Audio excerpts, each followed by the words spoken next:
Welcome back, Adam Winkler alongside. And I want to say a media outlet, but you don't have one now because you're, again, retired. And I mean, you're not retired from working. You still have to do that. But. The TV industry wasn't that good, buddy. We had a good 20-year run, but no, I am now the director of media strategy and storytelling for Winkler Public Relations here in Houston, founded back in 2003, and so still telling stories, which is what I think I do best. It's what I love to do. Not doing as much on the sports side, so which is why I'm especially grateful for you having me on to talk a little sports after I lived it for 2 decades. Here's the deal. If this gets big enough, I'm coming. You'll be my PR guy. That's what we'll do. So that way you can expand that in. And, let's face it, I'm probably going to say something one time that I'm going to need a press release about. You're going to need a holding statement? No, Paul does not really feel that way about Dolphins. It was just a joke. He doesn't want anything bad to happen to Dolphins. All sea creatures are friends of Paul. You can depend on me, buddy. I'll do your damage control. Our sincerest apologies to the good folks at U.S. Dolphin Rescue. We did not mean to offend. But you covered Texas for a long time. You covered the Big 12 for a long time. You covered the SEC as well with covering A&M when you got back to Houston. And then everything, the world's changed. So now we're in the new SEC. A&M and Texas is back. I could not be more thrilled for that. And I love that both sides are pretending like they don't think it's that big of a deal. And it's a huge, they both think it's a huge deal, but they're both trying to be like, it's not a, whatever. I mean, we didn't really miss playing each other. Yes, you did. You both sing about each other in your songs. Like, you didn't change the songs when you left. You kept doing it, so you missed each other. As much as you hate each other, you love playing, you love ragging on each other. Let's make it real. Let's stop this charade that's, we don't care about playing them. It's not, whatevs. Like, that was their whole vibe about it. Now it's on, it's back. Plus, Texas, who unilaterally made decisions in the Big 12, will not get to do that now. And I'm curious to know if you think they'll try, or if joining the SEC means that they've admitted to themselves, well, let's not swim upstream anymore. First of all, I want to go back to the UT-A&M thing, because I grew up here in Houston. I was not born here. I was born in New Orleans. My entire extended family is from New Orleans. They're LSU fans. So we came to Houston when I was very young. And the UT-A&M rivalry was just it was new to me. I had friends on both sides. I've never had a dog in the fight. I played Division III baseball. My brother went to Auburn. So there's no rivalry. I don't know. I just don't understand why we can't admit that it means a lot to a lot of people. Like, I understand why the players can't say, oh, it's a bigger game than playing Vanderbilt. But why, to your point, why can't you say, yeah, I'm really excited to get to do this again, not because of anything that the player would be admitting, but because you know how much it means to your high school math teacher or your college professor who was there when, the year of the bonfire tragedy or the Ricky run, like all of those memories that so many of us grew up with. Like, when did it become, uncouth to say that something means something to a lot of people and therefore it means a lot to me? Like, I don't know why that's a bad thing. So I absolutely am with you. Those two schools need to play each other. It means so much to so many people in our state. It's relevant nationally. I mean, when I was on the East Coast for 5 years, people knew UT and A&M, and people thought it was foolish that they didn't play each other. So that, for one, is a reason I'm glad that UT is in the SEC.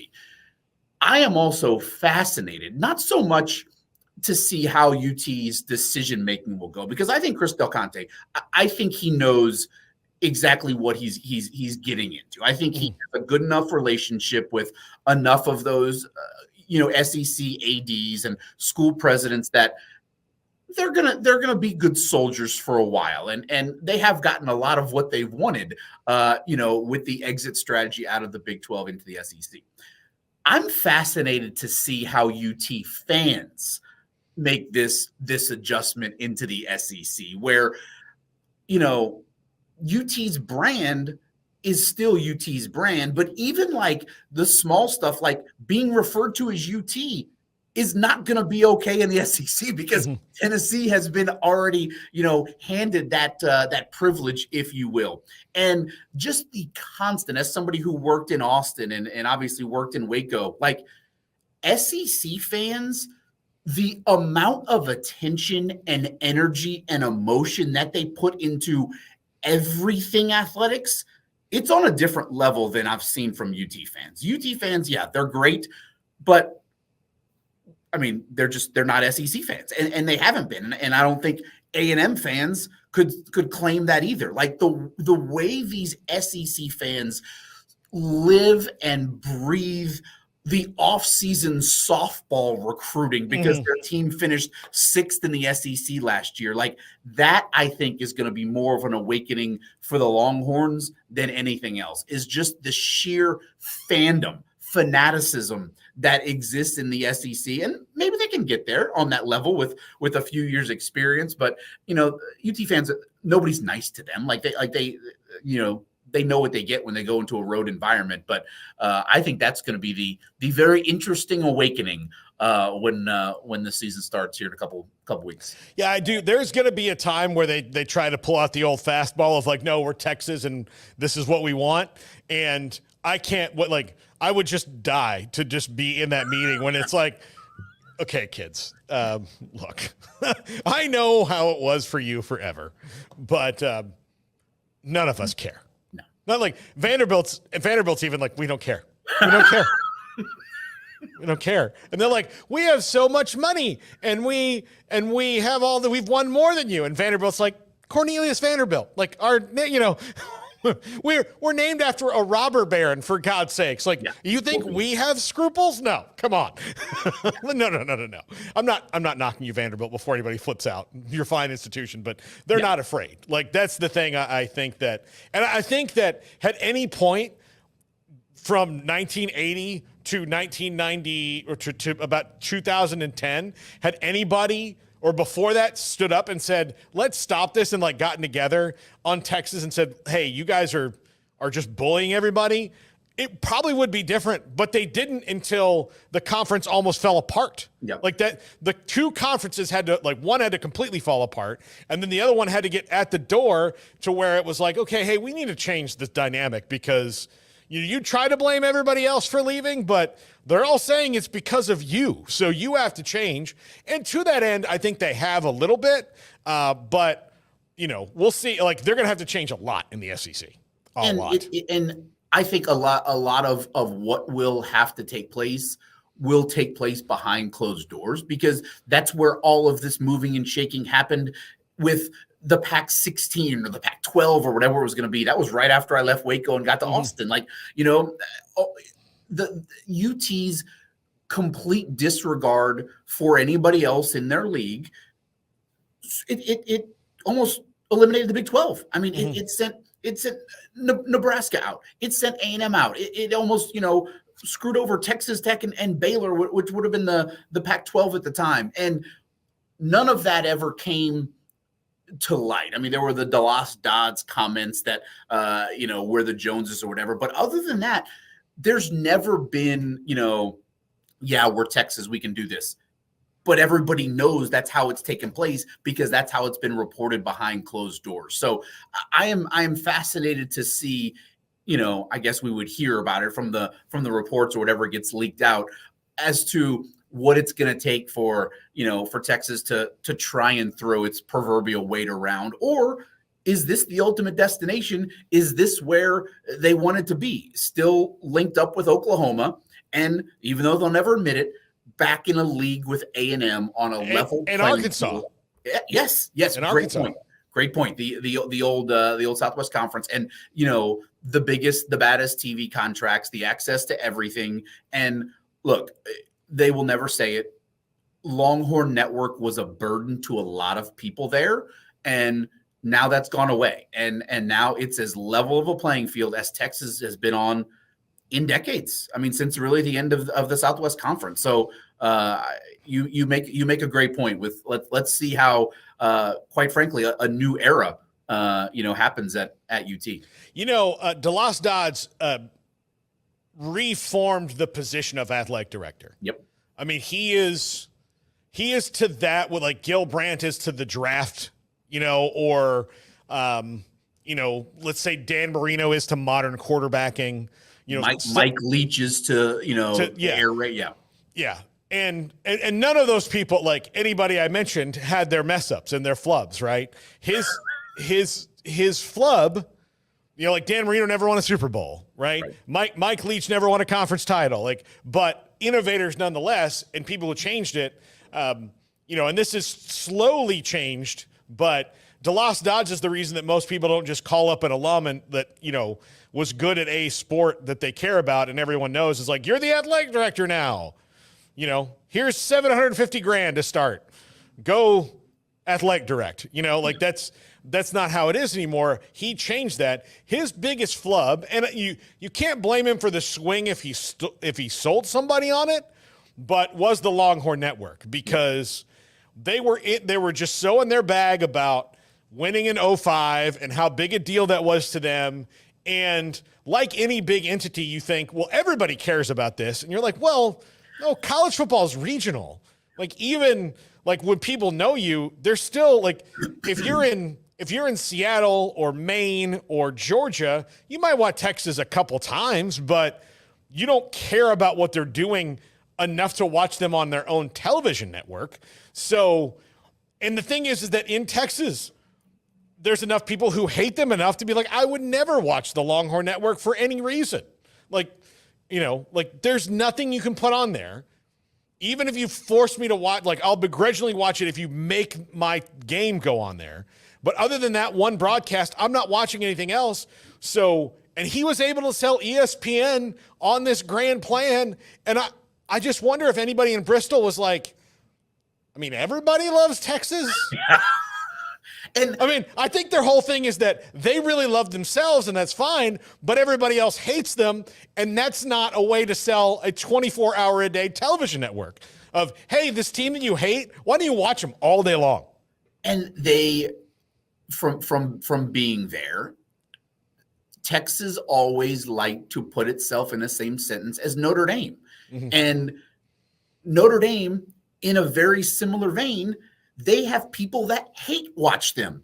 But Paul, the difference is Notre Dame is on for 4 hours on a Saturday or a couple Saturdays a month on NBC, not 24/7 re-racking every Olympic sport event or a game against UTRGV. That was, it just wasn't going to work. And maybe if Texas would have not gone 5-7 with Garrett Gilbert in 2010 and maybe not gone through the running Mac out and the Charlie Strong era, maybe things would have been different with the Longhorn Network, but I really don't think so. I just think it was a pie in the sky plan similar to the 3D TV that was about that same time that, it sounded good on paper, but it just didn't work. And I'm actually stunned that Longhorn Network lasted as long as it did. Don't get me wrong, there's a lot of good people, a lot of friends that that work there. Yeah. And it wasn't their fault. They were employees of it. But that was it 100% was a burden to a lot of people in Austin. I heard this from some of their employees about we were and the thing is, you turn it on and they were doing some good work for that. Mm-hmm. But again, I'm not interested in it. Outside of my, the football stuff. Okay. I'll you know what? You want to throw on the Augie Garrido doc? I'll fire that up and watch it. That was pretty interesting. Richard Linklater did it, so it was good. Yeah. But as far as volleyball's on, you got to really push it for me to watch my own alma mater's volleyball game. So just hopping on and watching Texas versus, Oklahoma State in volleyball, that's never gonna to really do it for me. So yeah, it was such an interesting thing. And then because they had to push it, especially that early on, and I know like for a fact that Mac Brown, it wore him down in that first year where he was like, wait, what do I have to do now? And then he'd be like, I get to talk to them and then I have to talk to them? Why can't we do all at once? Like, no, we have to have exclusive stuff. He's like, so the media stuff I was doing, I essentially have to do it twice now. So when I go do the Longhorn Network interview and I'm like, we're happy with Garrett's progress and he's played better the last 2 games. And then he has to walk into a different room and go, we're happy with Garrett's progress. And it's another thing. And, oh, wait, I have to do 2 live call-in shows a week? What are we doing? Like, what? And yeah, I think it broke him a little bit, and took away a lot of his fire for that job.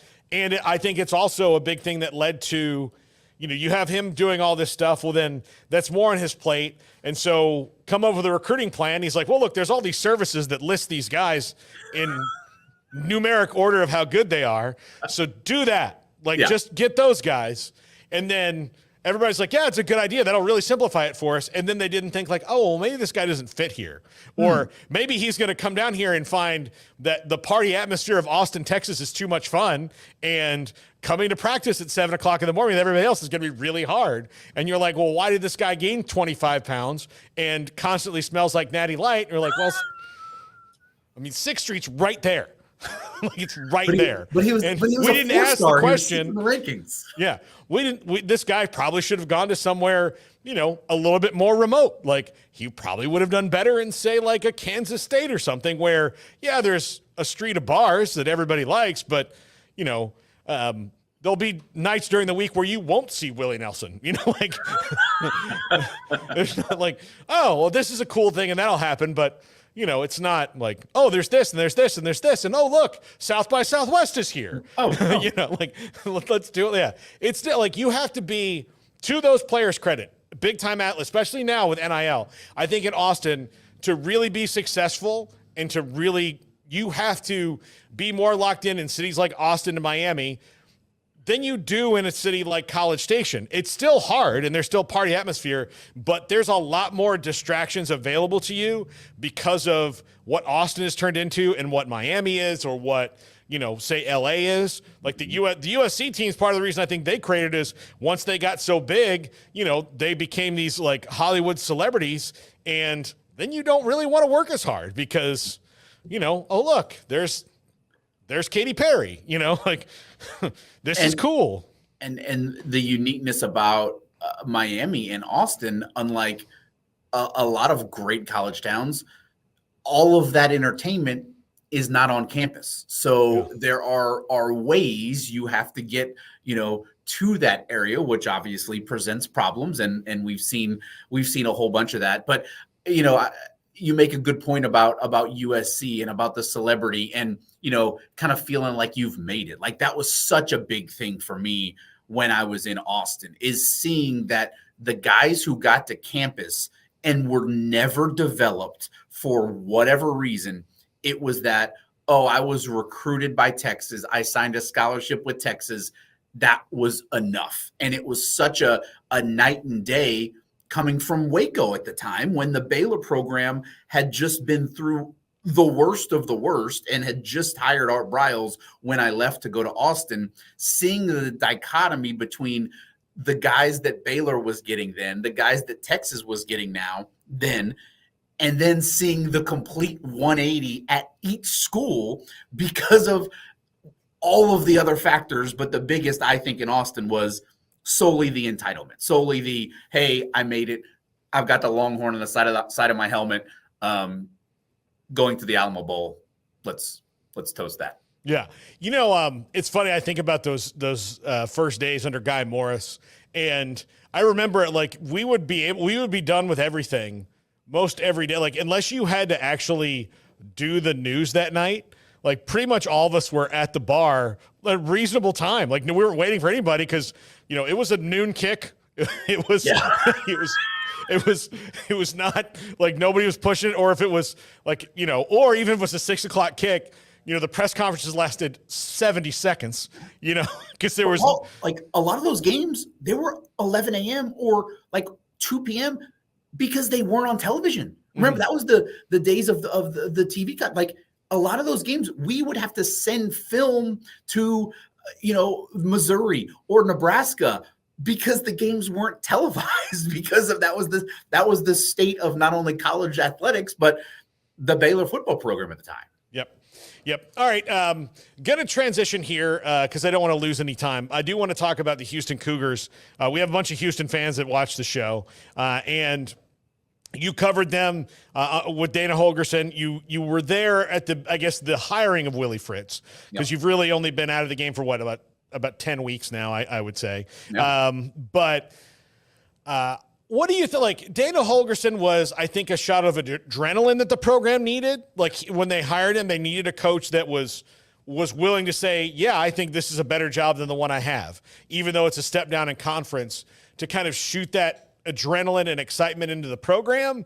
But I do think that, I know that modern college football was just not, like, he wasn't ready to do that, especially with a team going into a new conference, dealing with the portal, dealing with NIL and all that. He wasn't ready for that, and it kind of got to him, you could tell. But Willie Fritz very much is, and he's an organizer that they need. I'm very surprised that Chris Pesman got let go, because I think he was great at his job. But again, new era, new things.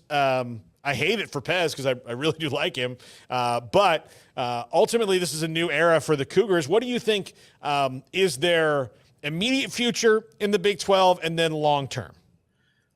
I agree with you that Willie Fritz was exactly what they needed at this time, on a parallel to Dana being exactly what they needed at that time. Remember, they were coming off of having so many of their football coaches poached by programs in bigger conferences, not necessarily bigger programs, but you lose Art Briles, you lose Kevin Sumlin, you lose Tom Herman. They got Dana Holgorsen to leave a Big 12 job to come to U of H that was in the American. That was a big deal and kind of a stamp of validation that program needed to the outside, because obviously the Cougs believers knew what they had. Dana was done. I mean, his quote was, that ship has sailed, when he was talking about like recruiting high school kids, recruiting kids inside the greater Houston area. He was just so done with the state of college football, like you just said, about all of the stuff, the fundraising that goes into it, the re-recruiting the guys just to stick around that you had already recruited to get them into your program. He was over it. It showed there was no accountability in the program. They needed somebody just like Willie Fritz to come in. The dude has been just exhausted on the recruiting trail. Like Texas and Louisiana, the two places that he knows, because those are the places he's won. Blinn, Sam Houston, Tulane, not exactly blue blood programs. He has so many connections in those areas. He's recruiting those kids. He's doing it despite trying to build his own current program. And he's not any, bells and whistles scheme guy. All he's done is win everywhere he's been, because he gets the folks to believe in what he's doing. His enthusiasm is infectious, and they probably won't be very good this year. I don't expect them to compete for the Big 12 this year, but the work that he is doing in getting the people who had been so turned off to that program the last couple of years with Dana, getting them back in to believe, getting the kids in that program to work a little bit harder, and then doing the work to get the recruits from here in Houston, from the state of Texas, from Louisiana. He's going to build this program, and it's going to be competitive in the Big 12. They're just about to finish their football facility on campus. That's going to be a game changer. The NIL is really starting to take off over there. A huge factor in that is Kelvin Sampson. I mean, what he's done with the basketball program, it's kind of the opposite of what we see with a lot of, major college college athletics programs, where the football is leading the way. Well, basketball leads the way. And what Kelvin wants, Kelvin gets. And his success, the way he's shown that they can, sustain success in the Big 12, I think he and Willie Fritz are close. I think Willie has very smartly kind of followed Kelvin, been sort of in his pocket in these first early months to figure out who to know, who to talk to, just kind of how to go about yourself in building the culture. And I think Houston's going to be in a great spot. I'm with you. I thought Chris Pesman was fantastic. I think he was exactly what they needed to make the transition into the Big 12 conference. But there were just a couple things that rubbed some people the wrong way. And it's all about money these days. And it's all about bringing in money.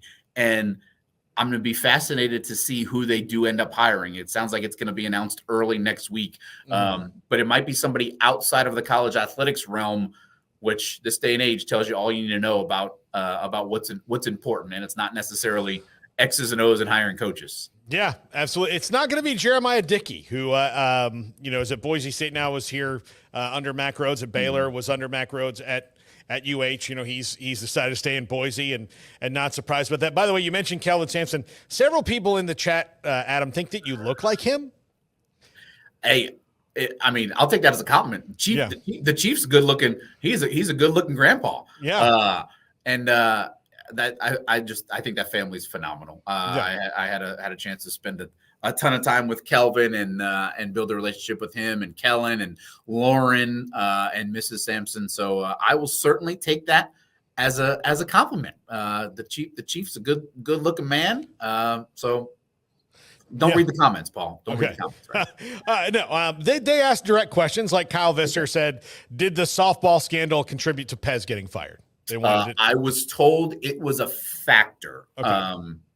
And two things I was told with the softball program. The extension that they gave to the softball coach for a program that has not been competitive, even in the American, was a factor. But yes, there were some very serious allegations published about some things that have gone on allegedly in the softball program. And I was told that was indeed a factor, but it was kind of just a snowball effect with a couple of bad contracts, a couple of bad extensions, and then the bottom line not being where they wanted it to be. Yeah. I think if he wants to get back in the athletic directing game, he can do that somewhere else. He'll do a good job.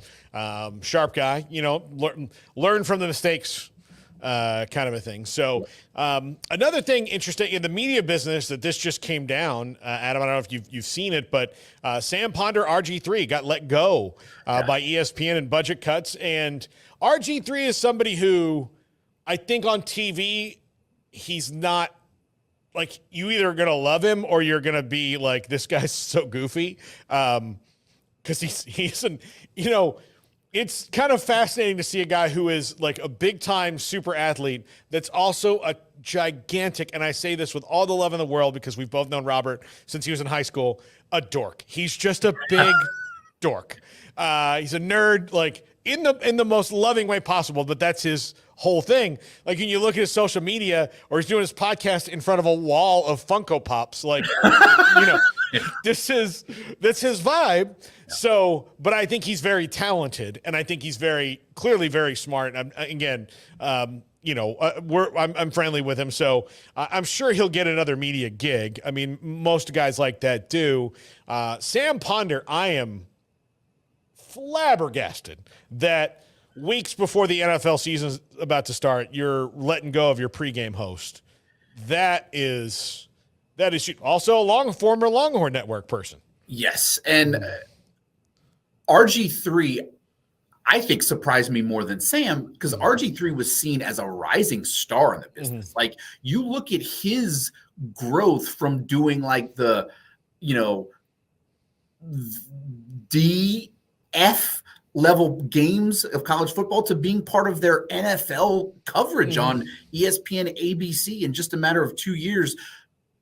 I will say, and we're not going to make this about me, Paul, but the TV industry, especially my former employer, owned by Disney, ESPN is also under that umbrella. Money's an issue, and there were layoffs all the way down to the local TV level within the last couple of weeks. So if these are indeed budget cuts, that is terrible. And it's also a bad look mere days after shelling out billions of dollars for the new NBA contract. That's just, and if Disney doesn't have money in an election year, what does that say about the industry in 25 or 26 or 27? So I feel terrible for Sam and RG3, especially Sam, because I like, to your point, I knew her from her days back at the Longhorn Network, and she was so well liked by that pregame countdown crew. But yeah, it's a rough business, man. It's not a good state, but it's also not a good look with ESPN shelling out TV contract money and then having to cut two of their favorites. Yeah, I think Sam is great. She also married well. Garrett, hop on the mic real quick. Yep. Super Bowl in Phoenix a couple years ago, Christian Ponder was doing interviews, and I told his runner, I said, we don't have to get anybody else in this list, but if you don't bring me Christian Ponder, we're not talking anymore. We're no longer friends. You bring me Christian Ponder. We started out talking about the NFL. Nah. We didn't end up talking about the NFL. No. What'd you say? It was probably about a 25 to 30-minute interview. It was long, dude. It was about 25, 30. They had to reschedule his next one because he was like, no, I'm here. I'm cool. We're cool. You're just telling tally stories? Yeah, we're just telling tally stories. And, but yeah, he even, I asked him, like, so what's it like to be an NFL quarterback and be super famous as an NFL quarterback, and then all of a sudden your wife is way more famous now than you'll ever be because she's on ESPN every day? He's like, oh, it's awesome. He's like, but it was one of those things where you're like, oh, well, the dynamic has shifted. I can maybe toy a little in anonymity here, and now she's like, when we go out, people are like, oh, hey, Sam, can we take a picture? And then it'll be like, you, buddy. Yeah, they hand the phone. Here you go. It's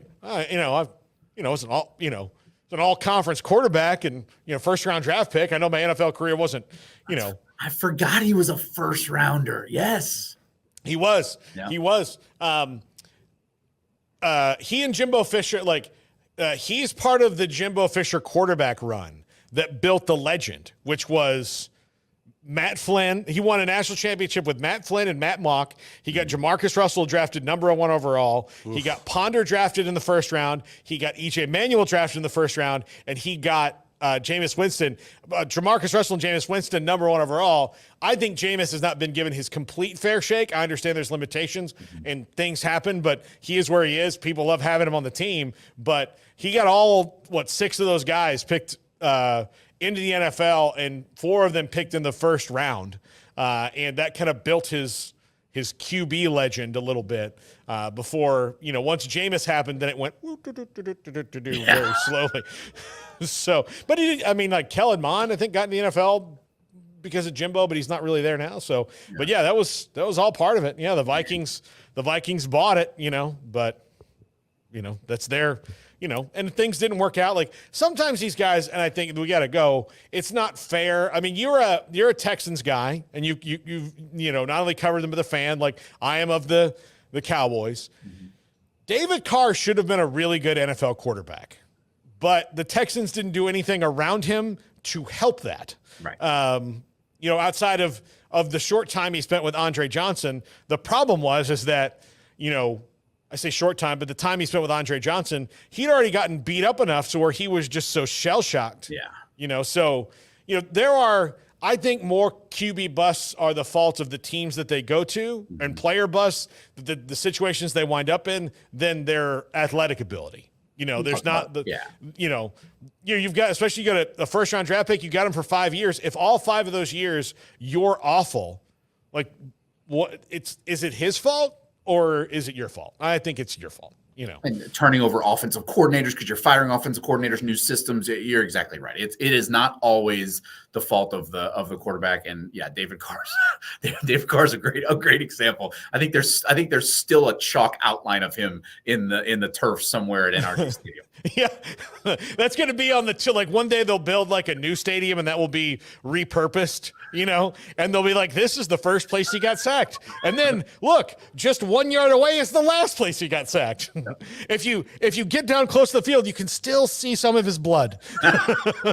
It's right there.